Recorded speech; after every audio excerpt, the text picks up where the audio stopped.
Hello అండి, అందరికీ నమస్కారం.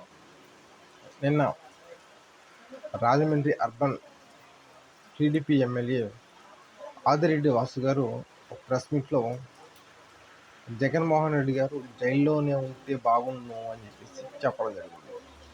ఈ మాట ఎందుకు అన్నారంటే,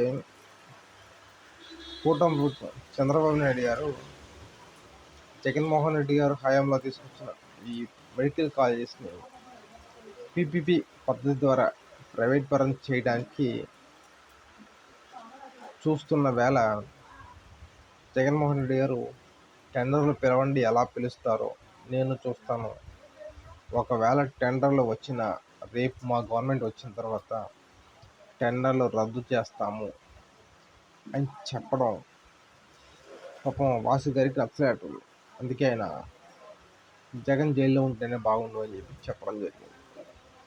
ఇక్కడ వాసు గారు గుర్తించేస్తుంది ఏంటంటే, జగన్మోహన్ రెడ్డి గారు ఈ ప్రైవేట్ పరం చేయకుండా ఈ కాలేజీలు ఎందుకు ఆపుతున్నారు అంటే, వాళ్ళ ఇంట్లో వాళ్ళ కోసమో లేకపోతే వాళ్ళ ఫ్యామిలీ కోసం కాదండి.